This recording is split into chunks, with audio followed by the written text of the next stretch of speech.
Bom, a gente já está aqui para começar, para abrir as entrevistas da edição de hoje, e eu cumprimento, do outro lado da tela, o jornalista, cientista político e editor do Jornal dos Trabalhadores, Bruno Lima Rocha. Bruno, bom dia. Opa, obrigado, Anderson. Bom dia para ti, para quem nos acompanha. Bruno, quero agradecer mais uma vez aqui a tua presença, sempre fazendo papo aqui conosco no Faixa Livre para analisar as questões importantes do Brasil e também do mundo.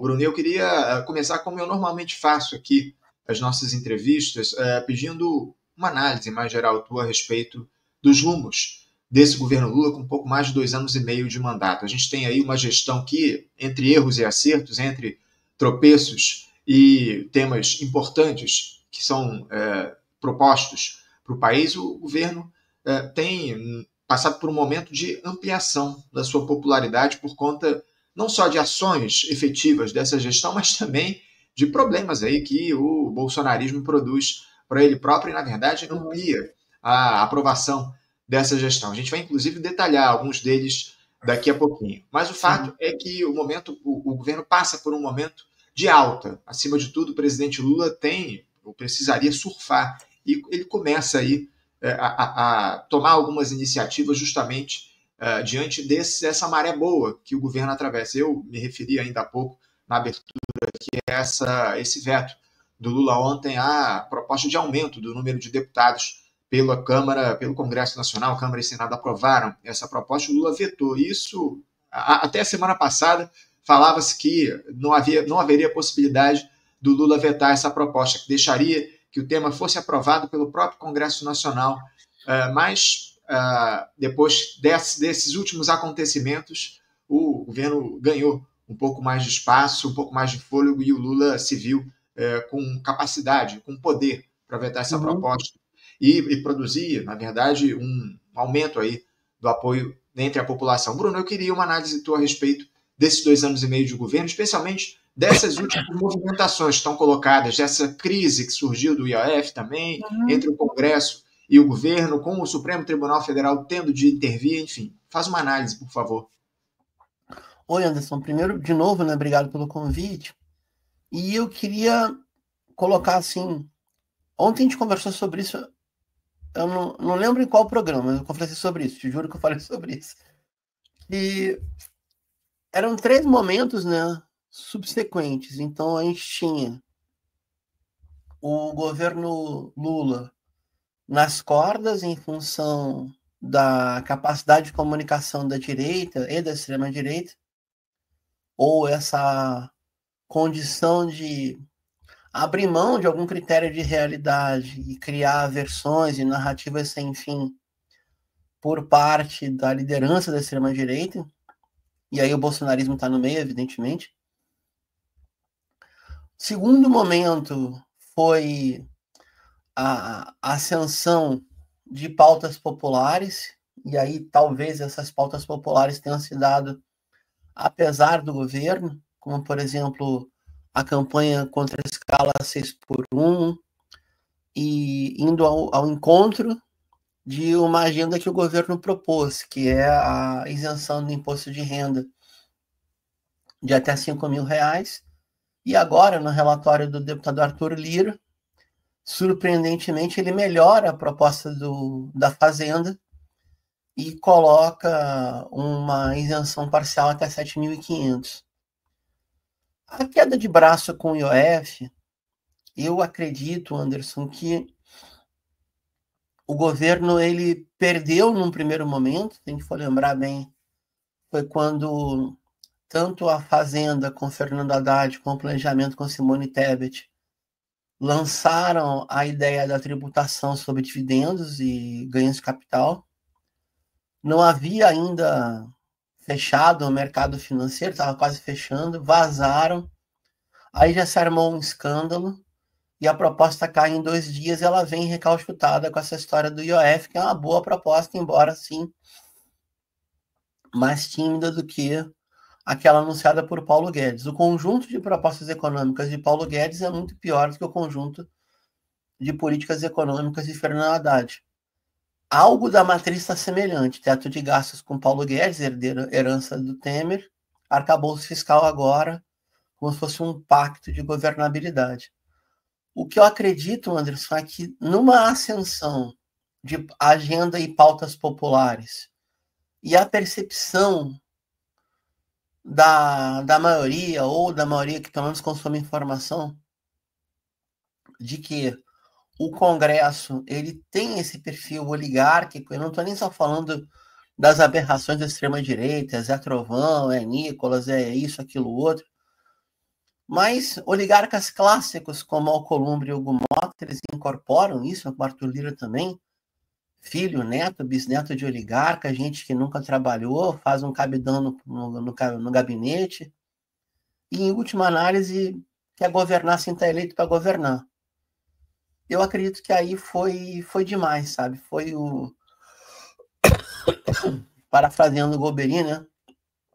Foi tipo, os gringos chamam de turning point, né? Foi o ponto da curva, né? E começa a cair.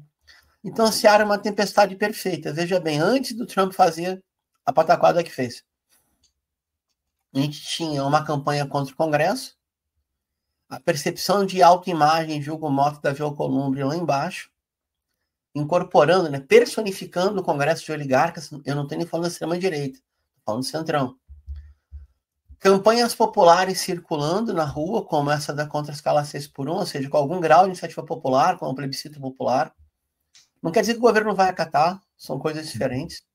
Se a gente for lembrar de 2002, o plebiscito da ALCA foi muito bem sucedido, e na Carta ao Povo Brasileira, o não aderir à ALCA não estava no programa.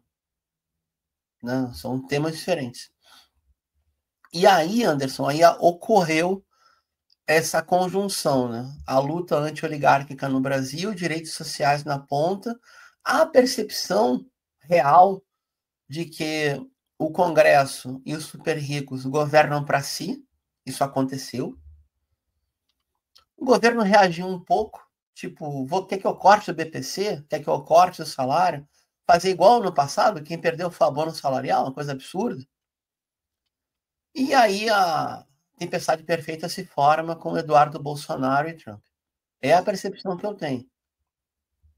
Para não colocar no mérito das prerrogativas da direita e extrema-direita que são antipopulares. Teve um gesto do governo que me pareceu positivo. A presença em redes sociais e a campanha permanente do ministro Secom, o ministro Sidônio, é infinitamente superior à sua capacidade de atingir do que com Paulo Pimenta. Em termos de legitimidade política, Paulo Pimenta deve ter quase 50 anos de militância, vem da base federal de Santa Maria, jornalista de formação, tem uma trajetória enorme junto ao seu partido e à social-democracia brasileira. Sidônio não, é um marqueteiro. Mas como ministro da comunicação, não das comunicações, da comunicação da presidência, ele é muito, muito, muito mais efetivo do que o anterior. Porque a lógica empresarial supera a lógica política. De novo, mas foi o que aconteceu. Sem dúvida alguma. Agora, o Bruno, essas movimentações que a gente citou aqui, o governo surfando, de alguma forma, nessas mobilizações populares que surgiram muito contrárias ao Congresso Nacional, culpando o Congresso, especialmente na figura do Hugo Mota, pelos problemas que acontecem no país, essa situação também envolvendo a taxação dos super ricos. Tivemos aí, semana passada, uma série de atos pelo país, em São Paulo, aqui no Rio de Janeiro. Na semana anterior já havia acontecido uma ocupação do prédio do Itaú, lá em São Paulo, que a gente repercutiu aqui com o pessoal do MTST, enfim. Tudo isso, de alguma forma, parece que está produzindo efeitos para a popularidade do presidente. Tanto que a pesquisa Quest, que foi divulgada no dia de ontem, mostrou que, embora a maioria dos brasileiros, 53%, ainda siga desaprovando o governo contra apenas 43% de aprovação, essa diferença é menor do que a que a gente tinha no levantamento anterior, feito pelo Instituto no mês de maio, quando os índices eram de 57% de reprovação e 40% de aprovação, ou seja, houve uma redução da perda do governo aí na casa dos 7%, uma melhora na percepção popular em relação a essa gestão. E eu queria que a gente repercutisse um pouco a respeito dessa melhora. Você já deu ali algumas pistas na tua primeira resposta. Isso reflete apenas esse episódio envolvendo o embate com o governo Trump, aquelas mobilizações que eu citei aí condenando o Congresso, exigindo a taxação dos super ricos. tudo isso também teve influência. Enfim, na tua análise, o que de fato produziu essa melhora na percepção popular em relação ao governo? Ô, Anderson, eu acredito que, vou chovendo uma olhada, né? É esse conjunto de fatores e um momento político. Perdão pela tosse. Que horror que não passa. É um ano ímpar, é um ano que a gente se obriga a debater a política e debater o Estado brasileiro e a sociedade brasileira. A gente não está... Não, Havaiana. A gente não está ocupado com a campanha, a pré-campanha, a campanha, a montagem de campanha, etc. E se deu uma situação que é meio ímpar nas democracias ocidentais. Eu falo isso sem nenhum grau de elogio, só caracterizando. Uma parcela importante da população do Ocidente, ou do Ocidente periférico feito Brasil, simplesmente se recusa a ser informada, não quer ser informada, de uma forma ou de outra. A que chega a informação está na bolha do ciclo de confirmação, né? Ou seja, recebe aquilo que, em tese, já concorda ou pré-concorda. O que eu acredito que aconteceu, e é um lugar comum, uma fala quase que jargão de panfleto, houve um estouro da bolha, ou seja, se ultrapassa a bolha do engajamento político e vai-se ao encontro, porque tem outro elemento dessa pesquisa Quest que eu acho importante, que é a análise do governo entre regular e ótimo, entre bom e ótimo e regular. E a soma de bom e ótimo com regular dá 56%, dá 28, ou seja, o governo está sendo interpretado por aqueles que consideram o seu mandato apenas regular, e eu penso que, por exemplo, uma parte da esquerda coloca o governo como regular, na comparação com Temer e Bolsonaro, infinitamente superior, na comparação com Lula 1, Lula 2, infinitamente inferior, por exemplo. Então a gente coloca lá no marco de regular.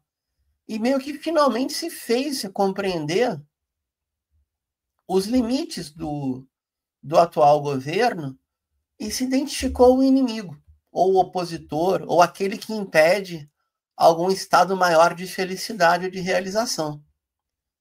É a percepção que eu tenho. Porque quando o governo devolve o problema, tá, o Congresso tem prerrogativa e a mídia defende o corte de gastos. Vocês querem cortar aonde? É esse pingo no i que eu acho que aconteceu. O que não estava ocorrendo antes. Ano passado, 2024, o governo propôs a mesma situação que foi proposta quando Joaquim Levy assumiu o poder. Não. A gente faz essa piada macabra, o governo Joaquim Levy que derrubou a Dilma em 2015. Corte de pescadores, corte de BPC, segundo teto da Previdência, no regime geral da Previdência do Serviço Público Federal. O de sempre, né? Espreme, cria uma margem ali. Na reunião do Copom seguinte, a Selic já come tudo.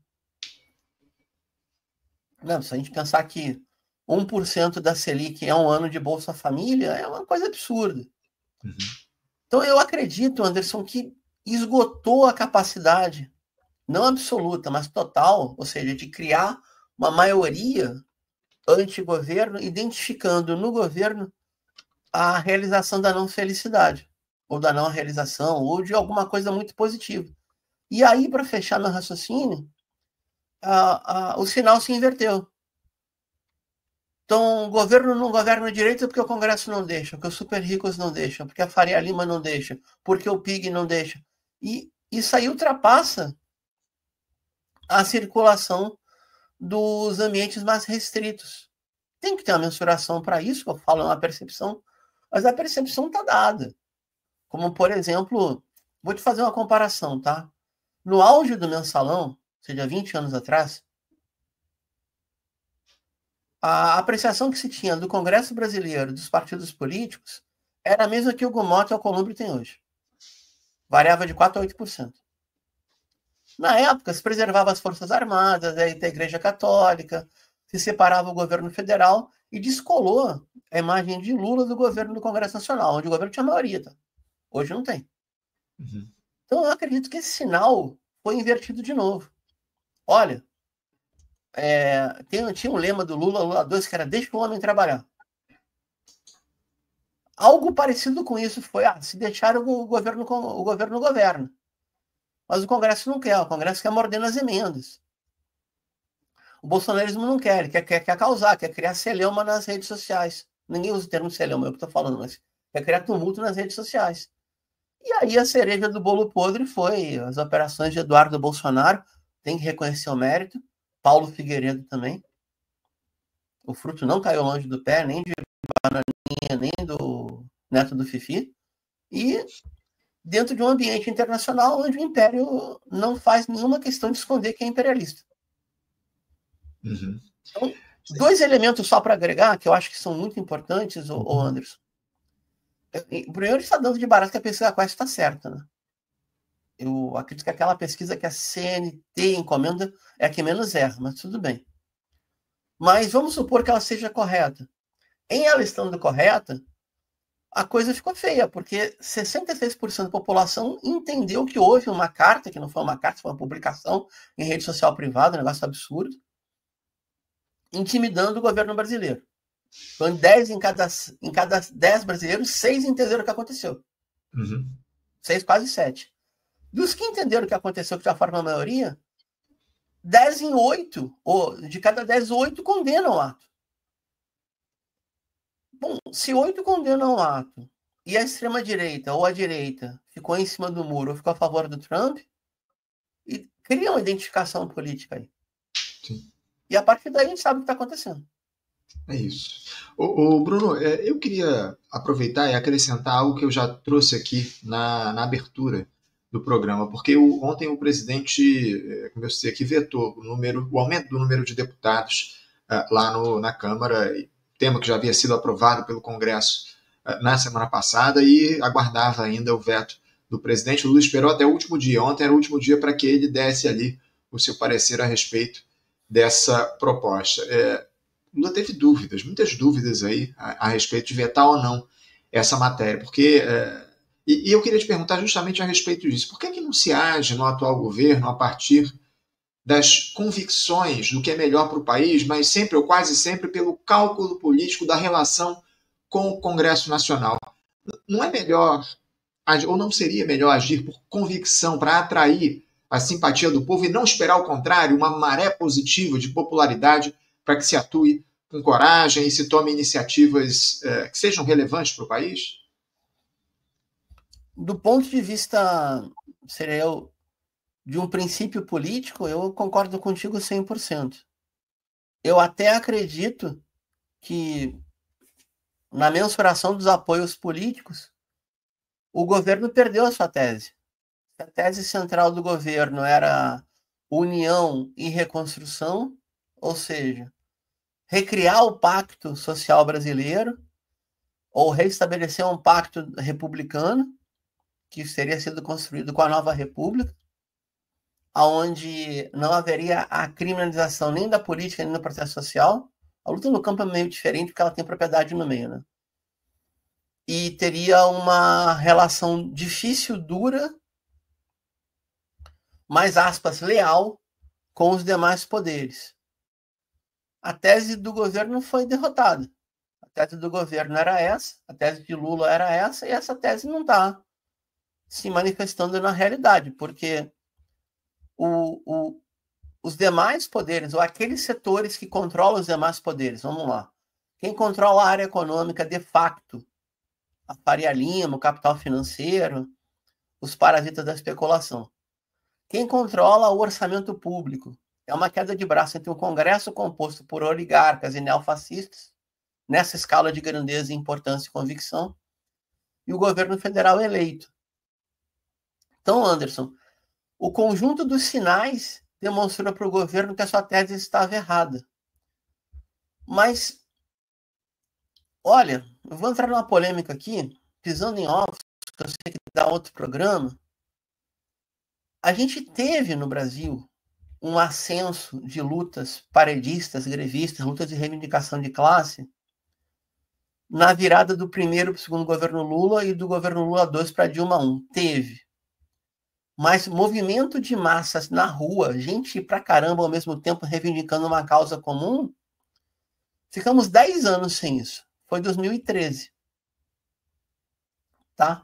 Então, se a gente for ver, Anderson, 82% dos acordos coletivos de trabalho estão dando algum tipo de ganho real pequeno, 1%, 2%, 3%, 5% no máximo.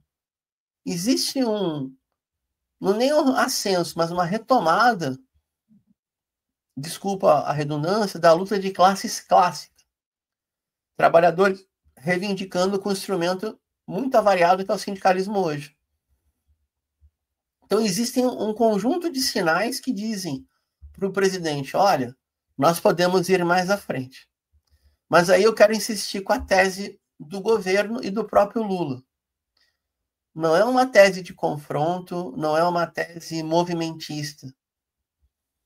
A proposta do presidente Lula é governar com as instituições republicanas e com um enorme acórdão de conciliação de classe. Ponto. Quando este acórdão não se realiza e se ameaça tanto a realização do seu governo como a capacidade do país criar as condições de um capitalismo inclusivo, que seria o grande sonho de Lula e companhia, aí o governo muda de sinal, fica mais agressivo no sentido de buscar popularidade e de expor aquilo que é conflito distributivo. Ou seja, a gente tem uma distribuição de recursos e capacidade de realização no país que passa pelo controle do orçamento, passa por determinações do governo, com cada vez menos instrumentos de política econômica, mas ainda passa, e que a gente só fazia perder. Embora estivesse muito melhor do que estava anteriormente, só fazia perder. Então, para te dar uma resposta concreta, eu, Bruno, concordo com o Anderson. Mas acredito eu que, infelizmente, Lula não concordaria nem com o Anderson nem com o Bruno. Primeiro concilia, depois faz algum tipo de sinal de luta, para depois conciliar de novo, como agora essa saída da crise com Trump. Com certeza vai ser um grande impacto com os capitais atingidos. Seria essa a ideia. Uhum. É isso. Na verdade, isso está no histórico do presidente Lula, nos governos dele, essa lógica de conciliação num cenário onde o que a gente deveria, acima de tudo, defender era o oposto, que o governo, a partir das suas convicções, atuasse para conquistar a popularidade e depois ter mais margem de manobra para iniciar novas lutas dentro da institucionalidade. Ô, Bruno, eu posso queria ilustrar? Você me permite, rapidinho? vontade, Agora claro. não, vamos dividir tela. Eu vou falar um milagre sem falar o santo, que foi bastante constrangedor, tá? Teve uma participação numa emissora comunitária do Rio de Janeiro, não são várias, com o parlamentar federal do PT do Rio, que também não são muitos. Então a gente pode imaginar, tá? Vou ficar por aí. E aí me pegou um dia com a macaca, hoje eu tô bem tranquilo, me pegou um dia a moda antiga. Aí eu perguntei, o que faz a Fundação Lema dentro do Ministério da Educação do ministro Camilo Santana, que bateu recorde de aprovação nas suas políticas educativas? E aí a tese que me foi apresentada, não foi tranquila a resposta, tá? Foi tipo forças ocultas. Não porque a gente vai sofrer um impeachment. Aí eu perguntei, qual o tamanho da bancada do Lema no Congresso? Ah, isso eu não posso falar. Passa de 100 votos? Ah, passa. Então é meio que... É mais ou menos durante um tempo, Anderson, a minha percepção foi essa. Quando o governo faz, é virtude do governo. Quando não realiza, é ameaça da extrema-direita, do golpismo, etc, etc, etc.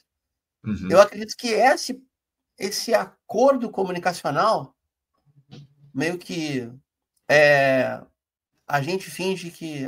esse acordo comunicacional, não vou adjetivar, senão a gente vai ter problema aqui, ele está rompido, tá? Não porque o governo quis, sim porque a direita achou que podia mais que pode e não conseguiu.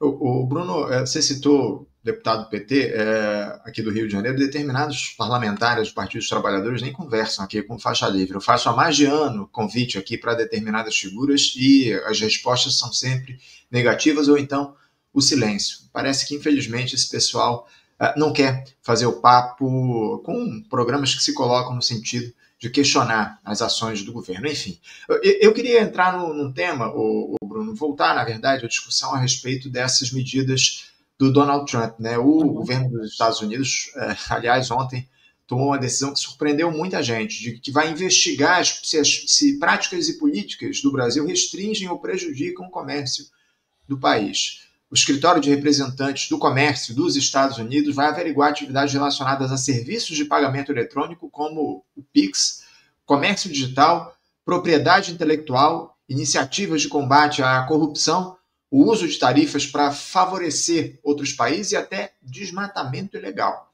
O comunicado foi feito pelo representante dos Estados Unidos para o comércio, o Jamieson Greer, alegando que a ordem teria sido dada pelo Donald Trump.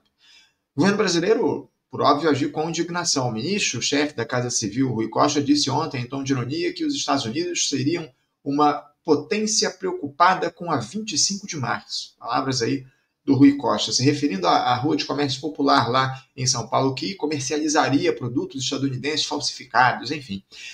Bruno, o fator Bolsonaro, ele é o único a motivar essas ações do Donald Trump?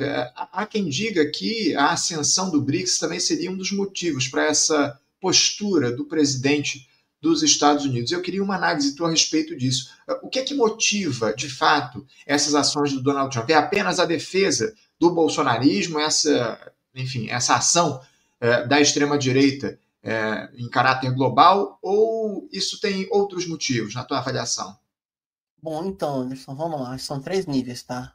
A gente vai ter o aliado doméstico, porque o bolsonarismo no Brasil, caso volte ao poder executivo, o próprio Bolsonaro, num arrobo de querer apoio, disse que se comprometeria a sair do BRICS, seria um exemplo, né? Então, o bolsonarismo no Brasil, no poder, é Javier Milei na Argentina. Tudo pode, vale tudo, o país está entregue aos Estados Unidos e a Israel, ponto. E aos seus aliados ocidentais. Então, se fosse a motivação apenas do aliado doméstico, já seria uma motivação concreta, porque seria o retorno ao poder de um aliado incondicional. Isso a gente tem que entender, tá, gente? O retorno da extrema-direita não é chavão, não é publicidade, não é propaganda, não é panfleto, é nada. É literalmente entregar o país à órbita do poder de Trump e companhia, que está muito mais agressivo agora, Trump 2, que estava Trump 1. Tem uma dimensão dessa amarra geral, tá? Por quê? Porque na última conferência do BRICS, 2 anúncios foram feitos que já mudam a situação, ou seja, já materializa a presença do BRICS em território brasileiro de uma forma distinta. Uma é essa ferrovia interoceânica, porque se assinar contrato com a China, ela vai cumprir. E essa ferrovia interoceânica, ligando ao porto de Xangai, faz com que do Atlântico ao Pacífico, na América do Sul, esteja sob controle chinês. Isso é um ponto pacífico, isso vai acontecer. É um aporte de verba gigantesco, Anderson, gigantesco, assim, incomensurável, eu diria. E o anúncio de que o NDB, o Banco dos BRICS, vai começar a fazer operações fora do dólar com a presidência garantida, renovada da presidenta Dilma Rousseff. Ou seja, a desdolarização materializada. Mas tem um elemento intermediário aí, Anderson, que me chamou muito a atenção, que é o seguinte. Eu vou tentar ir passo a passo, tá? Então, por que o governo Trump se incomoda com as transações eletrônicas banco a banco? Porque elas impedem a tributação parasita, né, a taxa cobrada pelos cartões, e as bandeiras dos cartões operando no Brasil ainda são bandeiras estadunidenses. Eu tenho aqui os cartões que operam no Brasil. As principais bandeiras são Mastercard, Visa, Elo e American Express. Uhum. Mastercard, Visa e American Express são dos Estados Unidos. Quando a gente usa, sei lá, eu tenho o hábito de sair da academia e tomar um café na padaria. R$4 o café. Eu pago no débito porque eu sou preguiçoso de Pix, sou um idiota. Esse registro espelha em quem opera a bandeira, embora a conta seja Banco do Brasil, e registra no Departamento do Tesouro dos Estados Unidos. Eles conseguem criminalizar os registros de uso de bandeira de cartão, segundo a lei deles, sua capacidade cibernética. Ou seja, quanto mais relações de troca eletrônica um sistema de pagamento que não passe por bandeira de cartão gringo, menos peso essa gente tem para incomodar na economia doméstica dos demais países. E as bandeiras faturam menos. Tudo simultâneo, tá? Vamos imaginar que as compras por internet possam ser feitas no Pix a prazo, no Pix programado, tipo um Pix pré-datado. Aí ferrou o sistema de crédito. Ou seja, diminui o espaço de presença das bandeiras dos cartões dos Estados Unidos, aumenta a capacidade de compra direta da população brasileira. Aumenta o poder do Banco Central do Brasil, por exemplo. A questão da 25 de março, ela é mais séria do que parece. Por quê? Porque a grande tentativa dos Estados Unidos, e já faz tempo isso, desde a década de 90 isso ocorre, desde que iniciou o nome de guerra ao terror, antes da sigla existir.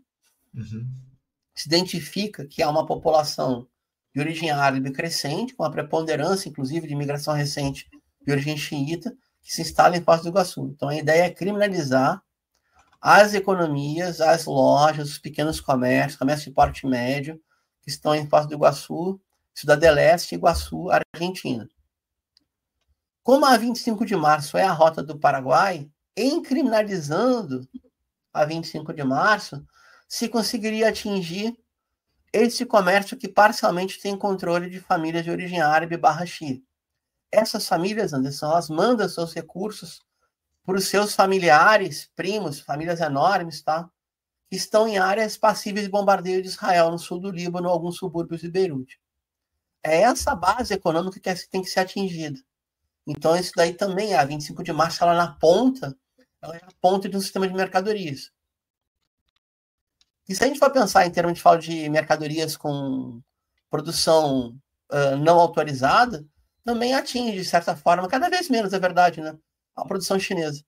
Então, ela serve para criminalizar um comércio popular, fazer a rota inversa da mercadoria e tentar atingir uma população que, na tese do Departamento de Estado, é hostil aos Estados Unidos. Por quê? Porque os parentes mandam dinheiro para lá. Não conheço uma família palestina que não mande recursos para seus parentes na Palestina ocupada.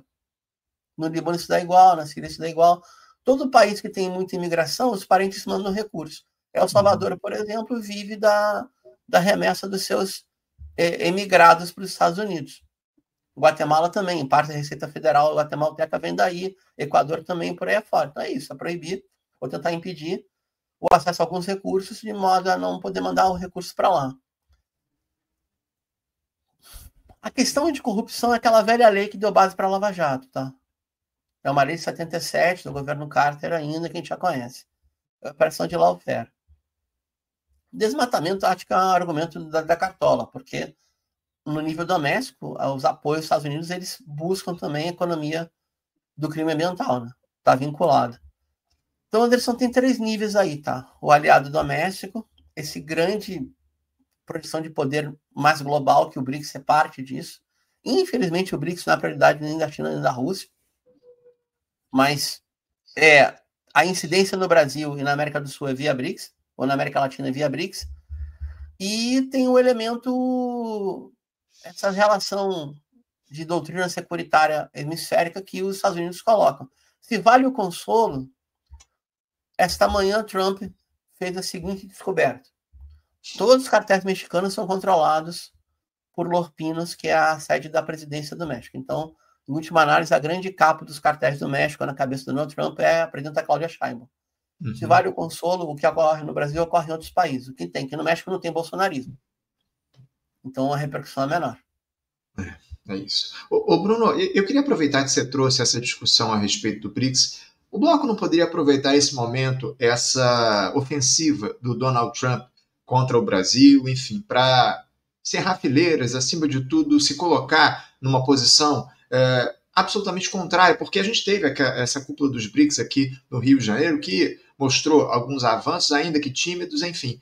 Eu queria que você falasse um pouco sobre a posição do Bloco diante desses ataques mais efetivos dos Estados Unidos a um dos seus membros. Você falou que a China e a Rússia não têm o BRICS como prioridade. Seria o momento ideal para que o BRICS ganhasse espaço diante dessa ofensiva dos Estados Unidos? Seria.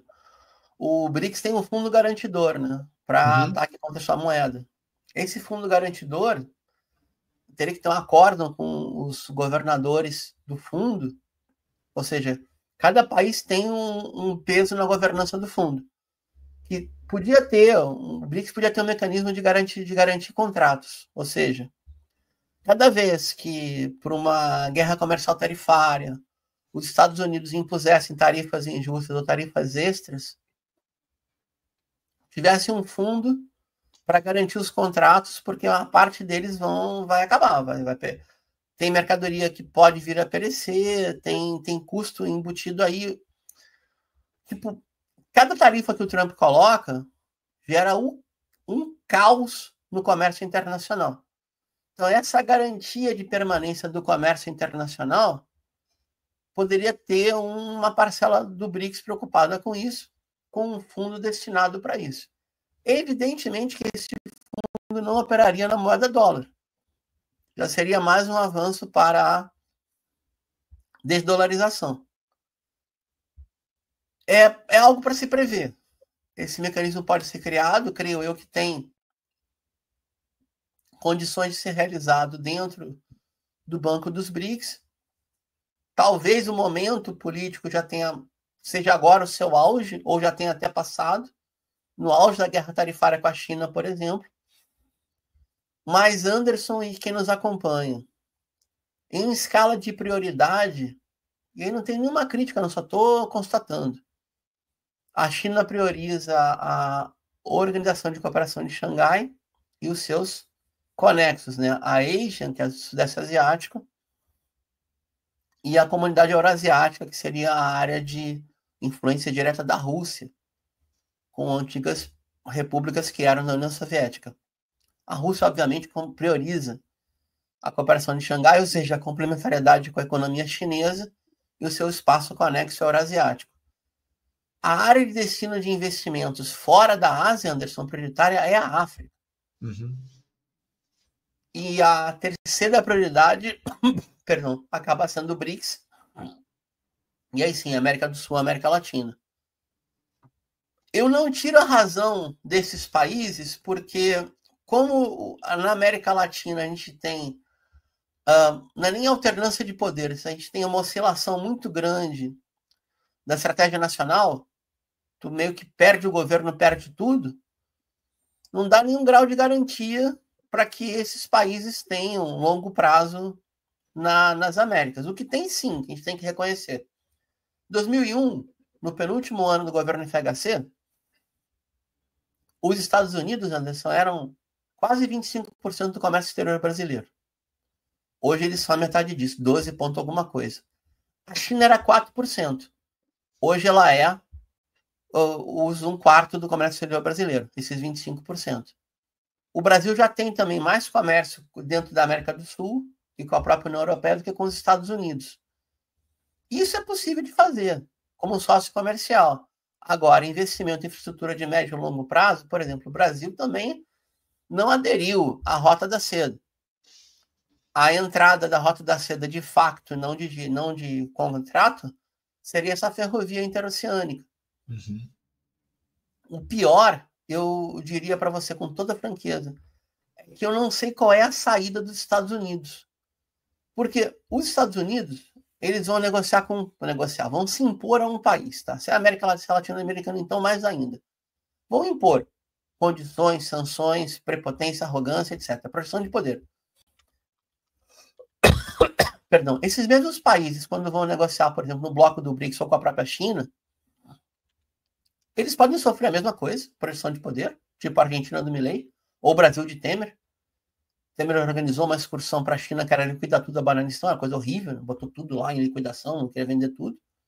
Ou pode negociar em outro nível. A entrada de capital, investimento estrangeiro direto para formar a infraestrutura. Essa variação que é muito sedutor para qualquer chefe de Estado com mínimo de consciência pensar, bom, nós temos a ameaça dos gringos aqui, mas a China nos oferece muito mais. Ainda que não ofereça aquilo que a gente quer. Uhum. E seria esse pacto para sair da esfera do imperialismo.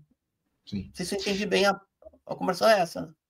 Sim, é isso. Ô, Bruno, eu preciso te liberar, mas eu queria rapidamente fazer uma última importante pergunta aqui a respeito da situação que a gente tem lá em Gaza, porque o Escritório de Direitos Humanos da ONU informou na última sexta-feira que registrou pelo menos 798 assassinatos nas últimas 6 semanas, ou nas 6 semanas anteriores, em postos de ajuda humanitária em Gaza e administrados pela Fundação Humanitária de Gaza, perto de comboios administrados por outros grupos de ajuda humanitária, e perto de comboios administrados por outros grupos de ajuda humanitária. Há negociações, Bruno, na busca por um cessar-fogo nesse morticínio em território palestino. Donald Trump, inclusive, disse que espera o fim dessas tensões em até 2 semanas. No entanto, parece que as tratativas estariam paralisadas há justamente 2 semanas também. O Hamas culpou o governo de Israel por não corresponder às mínimas necessidades para um acordo de cessar-fogo lá na faixa de Gaza. Eu queria que você falasse um pouco, Bruno, sobre as reais condições para que esse cessar-fogo aconteça em um quadro onde Israel segue bombardeando sem trégua o território palestino. Como é que você avalia essa possibilidade do fim do morticínio em Gaza? Ele não vai parar não, tá? O que vai acontecer se tiver o cessar-fogo é um período onde, de alguma forma, Israel impõe suas condições finais. Se depender de Tel Aviv, a população de Gaza vai ser concentrada, maior parte dela, pelo menos, na metade sul do enclave, e vai ser construída uma tal de cidade humanitária para 400 ou 600 mil pessoas, no portão de Rafah, que dá acesso ao Sinai, ou seja, na divisa com o Egito. Quem entrar ali, Anderson, vai ser identificado por biometria, e eu não tenho a menor dúvida que vão fazer coleta de DNA, e entrou nessa cidade e não volta mais. A ideia é a expulsão do território mesmo. Nos planos de Tel Aviv está 1/3 do território de Gaza virar um resort de luxo, um mega complexo turístico hoteleiro, que seria financiado com o roubo do gás da costa da Palestina. O que pode acontecer no cessar-fogo é ficar de 2 semanas a 2 meses, aonde os detidos ainda do Hamas, ou os corpos, seriam devolvidos em troca de mais libertação de prisioneiro. Mas a vitória política do primeiro cessar-fogo foi tão contundente que levou ao governo Netanyahu voltar à sua ofensiva. Existe também uma outra possibilidade. Com o cessar-fogo e a ocupação militar não retornada, mas estacionada, o governo Netanyahu cai, Netanyahu vai preso, seu gabinete vai preso, nas leis do regime sionista mesmo, e aí teria que fazer uma nova ofensiva, uma nova guerra após uma eleição interna no Estado de Israel. Nós temos que lembrar, Anderson, que antes da guerra contra o Irã, 2 dias antes, o gabinete Netanyahu sobreviveu por 2 votos no parlamento. Então, o que está acontecendo é isso. Se hoje nada for feito, e tudo diz que nada será feito, a resistência palestina continua, são 20 mil combatentes ainda. Os assassinatos na fila da comida continuam. Eu até tenho o número de 850, mas a gente não sabe o número ao certo. Está proibida a presença de mídia internacional em Gaza. Proibida. Quem está lá de forma clandestina e ilegal, é alvo, assim como trabalhadores de saúde são alvo também. E a ideia macabra do Estado sionista é a remoção em massa. Para isso, está identificando a população com biometria, a íris e DNA, e a ideia é a expulsão para o Sinai, ou até se estão cogitando navios, prisão para tirar a população de lá. Eu estou falando sério. Tudo está sendo cogitado de peito aberto, a céu aberto. O Bruno, até uma derrota político-jurídica do Netanyahu em Israel manteria esse processo de genocídio em Gaza? Você acredita que uma mudança de controle, de poder lá no Estado sionista, isso poderia mudar um pouco o quadro da situação do povo palestino? Pela questão dos detidos em Gaza, sim. Depois que acomodar, volta tudo de novo. Mas para quem está passando fome e sobrevivendo a bombardeio, 1 semana a mais de vida é uma chance de reorganizar muita coisa. Então, em última análise, a resistência palestina quer ganhar tempo. Porque o tempo corre a favor do Estado sionista. E a ideia também é acelerar o morticínio. Não tem nenhuma novidade, não. Os gringos fizeram isso no Vietnã, tal do body count, né? Levar o número de mortos para dobrar na negociação. É um cálculo que o Kissinger fazia. Ele negociava na Suíça e bombardeava Hanoi. É a mesma conta de sempre. Né? Toda guerra colonial é assim. Mas para fechar, o período de tempo agora, se der fôlego para reorganizar um pouco as linhas de suprimento palestinas, já vão ajudar bastante. Tá certo. É isso, vamos continuar de olho, acompanhando o que acontece lá no Oriente Médio, esse processo de eliminação do povo palestino a partir da ação do Estado sionista, lamentavelmente, mas vamos seguir acompanhando. Bruno Lima Rocha, eu quero agradecer demais a tua presença, tem que te liberar, você tem um programa daqui a pouquinho. Obrigado por você estar conosco. Um bom programa para você, camarada, e um grande abraço para ti. Obrigado, Anderson. Um abraço para ti, para quem nos acompanha. É sempre bom participar do Faixa Livre. Forte abraço. Obrigado, até a próxima. Conversamos aqui com Bruno Lima Rocha, jornalista, cientista político e editor do Jornal dos Trabalhadores, fazendo um papo com a gente a respeito de temas importantes aqui do cenário político nacional.